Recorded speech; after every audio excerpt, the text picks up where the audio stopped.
Alors, quand j'ai voulu jouer au jeu luthier, en fait, j'étais pas prêt. J'étais clairement pas accordé du tout. Entre la pression, les choix stratégiques, j'ai pris un coup de baguette sur le museau.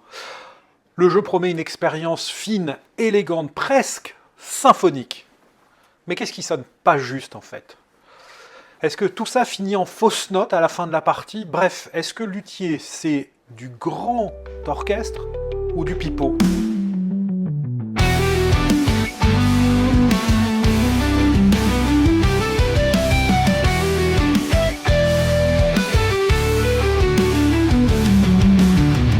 Salut mes ludopathes préférés, nous sommes là pour vous parler de Luthier, un jeu de Dave Beck et pas Brubeck, et de A.B. Burston, mis en beauté par Vincent Dutré.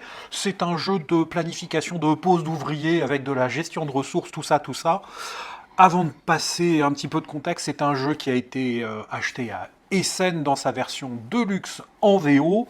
Euh, le jeu avait fait le buzz un peu il y a un an lors du lancement de Kickstarter. Bah, j'ai attendu patiemment qu'il soit disponible à Essen et bah, voici ce dont on a à dire. Oui, et on a fait que des parties à 3 joueurs, Oui. pas de parties à 4, mais c'était pas très grave, je pense. Au niveau de la règle, donc comme tu as dit, c'est une version originale, donc on avait la règle en VO, en anglais.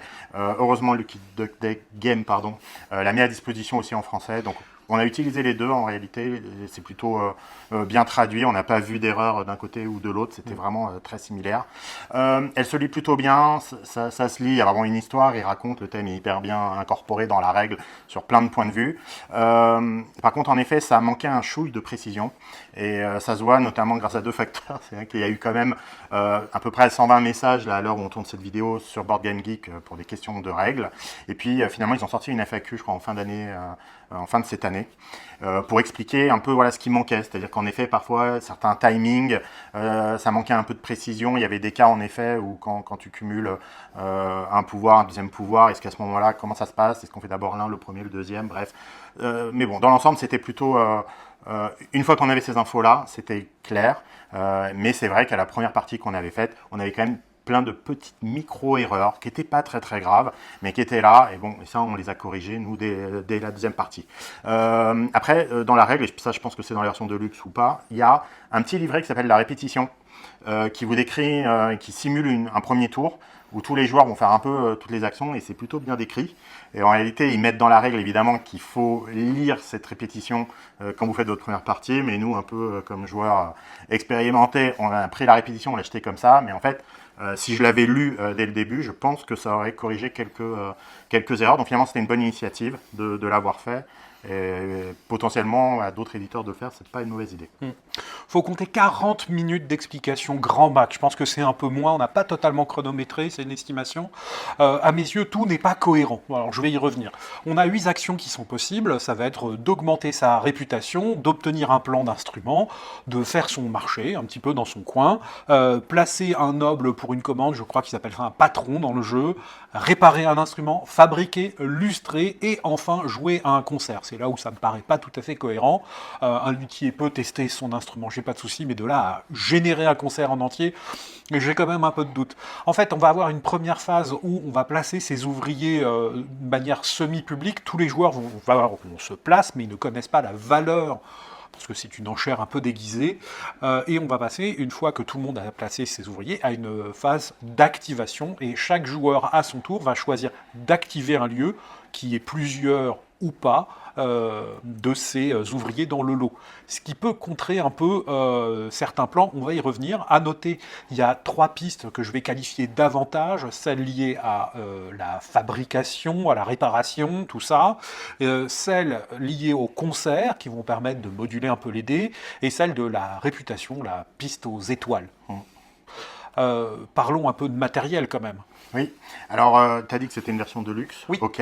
Bon, moi ce que j'ai aimé, alors je pense que ça vient de la version de luxe, c'est les pièces là, qui sont assez agréables à manipuler, qui sont très détaillées. Le plateau double couche, je pense qu'il a un vrai intérêt, parce que c'est vrai que quand on met ses patrons dessus, ensuite on a des instruments à leur attribuer, donc on a envie que tout ça se tienne en place. Donc ça, je trouve ça plutôt bien.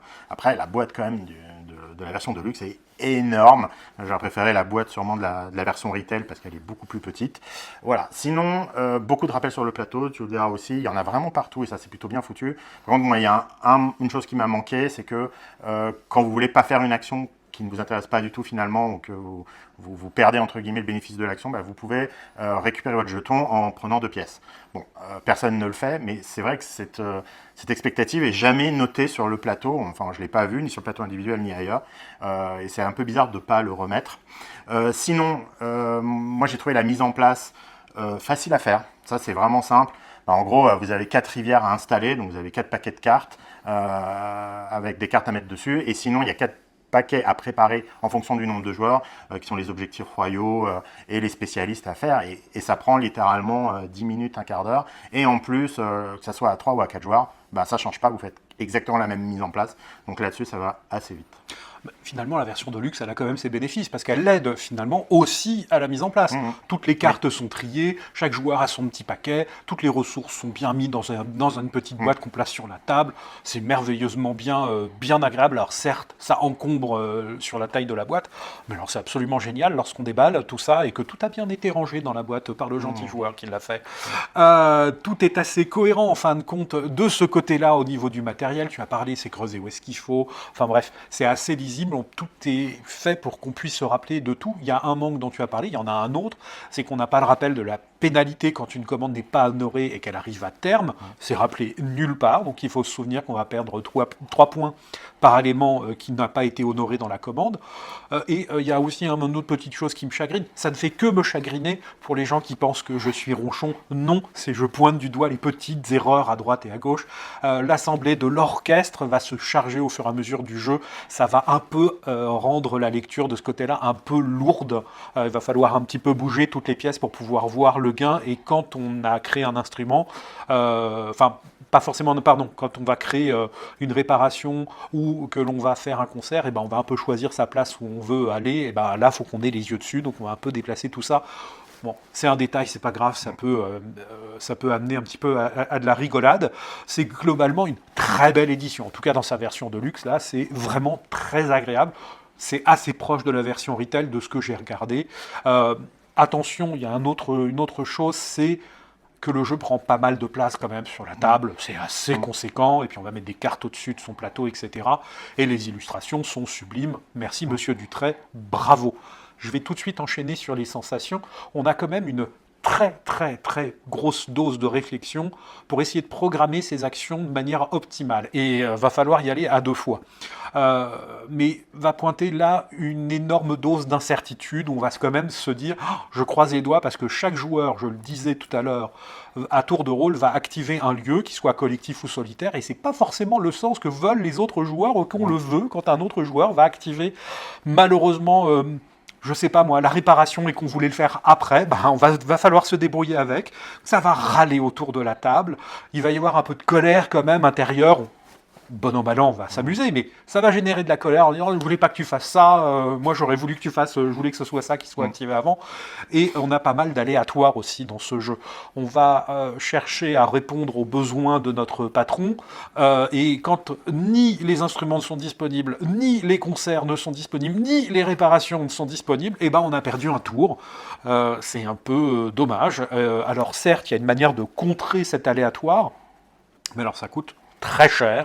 Très très très cher, donc on va avoir la possibilité de contrer ça, et au niveau des concerts, on va avoir un petit jeté de dés, on a un jeté de dés là-dessus. Encore une fois, si on arrive à progresser sur une piste, on va pouvoir contrer ça, ou si on met le bon ouvrier, on va avoir tout de suite la bonne dose qu'il nous faut. Le jeu ne propose pas de l'aléatoire pur, mais il y en a, il faut en avoir conscience.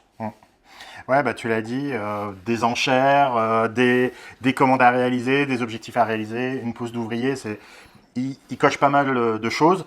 En réalité, moi, j'ai pas senti de twist dingue. C'est vrai que ce système d'enchères avec ces jetons qu'on empile pourrait faire penser, mais moi, j'avais vraiment un sentiment de déjà vu sur cette mécanique. Alors, je saurais pas dire là vraiment tous les jeux qui m'ont fait penser à ça. Le seul qui me vient en tête, ce serait Nidavellir, parce qu'en effet, on met des jetons d'enchères pour pouvoir avoir la priorité sur des prises de cartes. Or là, c'est bien ça que le jeu nous propose, c'est quasiment 4 rivières de cartes, c'est l'endroit où il y a le plus à chercher, où on va essayer de prendre les cartes qui nous intéressent, parce qu'il n'y en a pas tant que ça, quoi. Donc là-dessus, ça m'a rappelé ça. Et puis de l'autre côté, il y a ce système, comme tu as dit, de faire plaisir à ses patrons et de faire leurs commandes. Bah là, en effet, il y a celui qui me vient en tête plus récemment, c'était Unconscious Mind, où en effet, vous avez ces personnalités qui viennent vous voir avec leurs maladies. Bon, bah là, c'est pas des maladies, ils viennent avec des commandes d'instruments et vous allez leur faire leur instrument, quoi.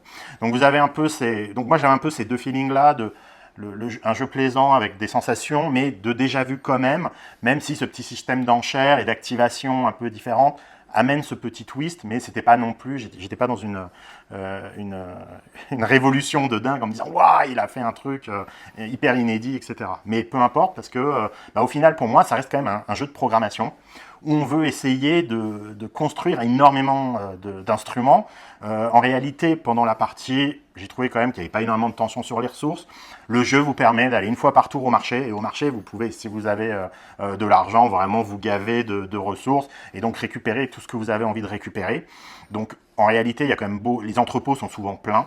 Et après, ce qu'on veut, c'est essayer de paralyser un maximum les instruments, les commandes, les concerts, etc. Et on veut vraiment en faire beaucoup. Donc voilà, moi je reste sur ce sentiment-là où en effet j'étais souvent dans ma programmation en me disant voilà, j'ai besoin de tel instrument, j'ai besoin de faire ci, j'ai besoin de faire ça, et en gros mes jetons je les plaçais et après j'espérais que ça passe, mais comme tu as dit, voilà, il y a cette interaction qui peut arriver et qui peut vous casser les pieds.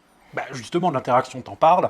Bah oui, elle est là, on en parle depuis tout à l'heure. Il y a cette mécanique d'activation qui est vraiment tout le sel du jeu, hein, soyons très honnêtes. C'est là toute l'originalité de ce jeu, ces activations qui se font malgré nous. Et donc, ça va générer cette tension entre les joueurs qui est vraiment agréable, avec ces différentes planifications qui vont être soit contrées, soit agrémentées par les différents joueurs. On peut aussi chercher à trouver comment s'arranger de cette situation. Il y a des moyens, allez les découvrir, c'est plutôt sympathique. Tu veux rajouter quelque chose ? Oui, l'interaction, elle est là. Alors, c'est une interaction qui est quand même progressive au fil de la partie, parce que comme on commence uniquement avec 3 jetons au début, nous-mêmes dans les parties à 3 joueurs, généralement, si vous voulez construire un instrument dès le début du premier tour, vous allez prendre 2 jetons au niveau de votre plateau personnel, et après, il reste un jeton parmi tout le plateau principal, donc il y a très peu d'endroits où on est 2, et encore moins on est 3. Par contre, l'interaction va venir au fil des jetons qu'on récupère. Même à 3 joueurs, elle va arriver quand même surtout vers la fin, quand les joueurs récupèrent leurs 5 ouvriers, parce que là, en effet, il va y avoir beaucoup plus d'ouvriers sur le plateau, et les ouvriers vont commencer à se passer les uns sur les autres, et là, il y a vraiment, l'enchère commence à prendre son compte. Par contre, en effet, quand je vous dis c'est au moment où on récupère le 5e ouvrier que là ça se passe, en gros c'est les 2 derniers tours. Et le problème entre guillemets de ces 2 derniers tours, c'est que c'est les 2 plus gros tours du jeu où vous pouvez faire énormément de choses et où là la programmation des 5 ouvriers rentre vraiment en ligne de compte. C'est-à-dire là, on a vraiment envie de se dire, il faut d'abord que je construise, que je répare ça, que j'aille chercher cette carte, que j'aille faire là. Et comme tu l'as dit, l'interaction c'est là où on peut casser entre guillemets sa programmation parce que quelqu'un n'active pas de la façon dont on voulait. Et du coup, patatras, vous avez fait une planification qui était très bonne, mais du coup, elle peut tomber à l'eau, et ça arrive sur les pires tours. Donc, heureusement, c'est entre guillemets, c'est la fin du jeu, donc c'est pas trop grave. Et du coup, il faut avoir quand même cette sensation-là, qu'il faut se dire, peut-être tout ce que vous avez construit au début va peut-être s'écrouler comme un château de cartes, parce que il va vous avoir manqué la carte que vous pouviez valider et que vous n'allez pas pouvoir récupérer parce que quelqu'un l'a chopé juste avant vous, ou que vous n'avez pas les ressources, parce que vous aviez prévu d'aller au marché le tour d'après et pas à ce niveau-là. Donc voilà, mais du coup c'est bien parce qu'il y a une sensation quand le tour commence, l'activation, on croise les doigts en se disant pourvu que le premier joueur, si c'est pas soi, n'aille pas activer le mauvais lieu, quoi. Oui, tout ça mis de bout à bout fait que le jeu prend tout son sens à 3 ou 4 joueurs. Les interactions vont être plus fortes, plus fréquentes, plus intenses, je vais dire ça.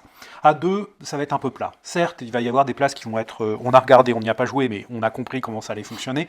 Il y a des places qui vont être prises dans l'orchestre, mais c'est pas pour ça qu'on va avoir un joueur virtuel qui va prendre des places à droite et à gauche au niveau des actions. Les 2 joueurs, sur la grande majorité des tours, peuvent totalement s'ignorer. Et ça fonctionnera très très bien et dégager 2 stratégies totalement différentes. C'est un jeu qui est quand même velu.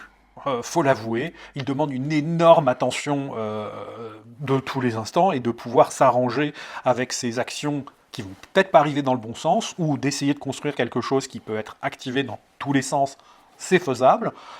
Il faut vraiment avoir une sacrée dose de résistance à la frustration et surtout d'accepter que ces plans vont être complètement contrés et de s'en accommoder et de ne pas avoir finalement ces besoins qui sont répondus.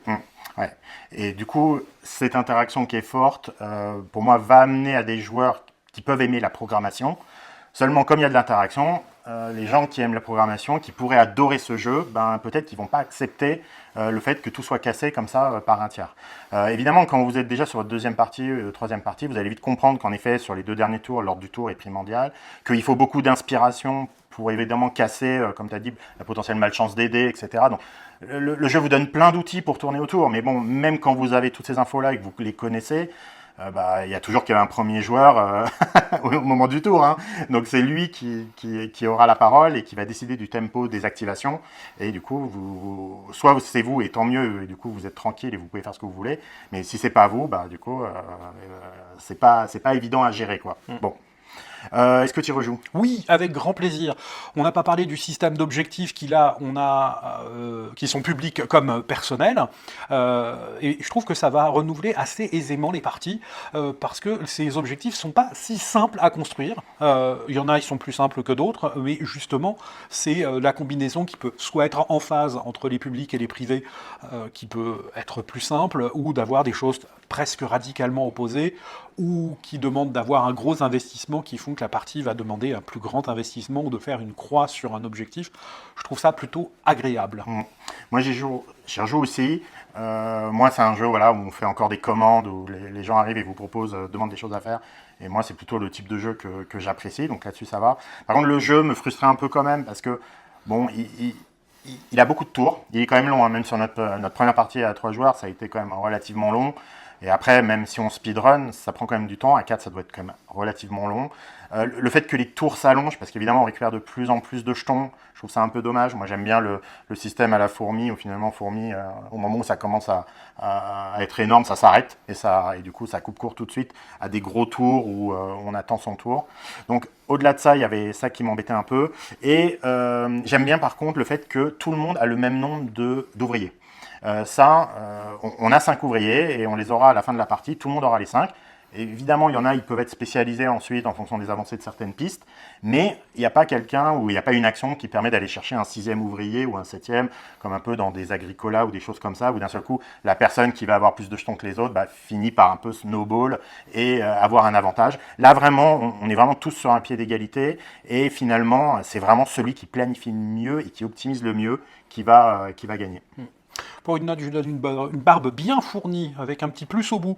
Pour moi, Luthier, c'est pas seulement un jeu de pose d'ouvriers, on n'a pas arrêté de l'expliquer dans cette vidéo, que c'est aussi la dépendance à l'activation des lieux par les autres joueurs qui offrent une originalité qui est vraiment très bienvenue. Certes, il y a ces enchères à la Nidavellir, évidemment, mais les tavernes ne sont pas activées dans le bon sens, elles ne sont pas toujours activées dans le même sens.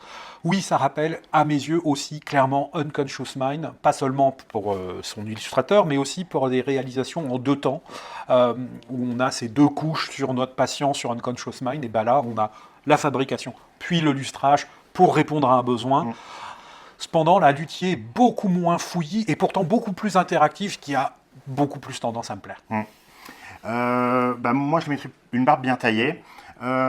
Franchement, c'est un très bon jeu. J'ai adoré y jouer. Comme j'ai dit, c'est vraiment ma came. Moi, ça me dérange pas trop que le dernier tour ou l'avant-dernier tour peuvent vraiment partir en cacahuète. Bon, si ça arrive à l'avant-dernier, il reste un tour. On sait que c'est foutu. Mais bon, on peut le jouer quand même avec plaisir. Mais j'avais un peu peur quand même de cette répétition que je retrouve parfois aussi dans certains jeux. Unconscious Mind en faisait partie aussi, mais même dans Galactic Cruise, où on se dit, je vais envoyer mes fusées régulièrement un maximum. Là, on se dit quand même beaucoup. On va quand même faire beaucoup d'instruments. Certes, aller réparer, c'est bien aussi. Faire des concerts, c'est bien aussi. Mais on veut produire. Et plus on en place, plus on va faire de points. Et du coup, ça me fait toujours un peu peur en termes de rejouabilité et surtout en termes de feeling. Parce que là, ce qui va faire le jeu, en effet, c'est l'activation et ce qui se passe autour de la table. Mais j'ai l'impression qu'en termes de stratégie, puis en termes de mécanique, qu'on va faire souvent un peu la même chose, quoi. Mais c'est un jeu, comme je disais, je refuse pas d'y jouer. Et honnêtement, je me pose la question de pouvoir potentiellement le garder dans la bibliothèque ou pas. Et voilà, c'était notre critique de Luthier. Merci d'avoir regardé jusqu'au bout.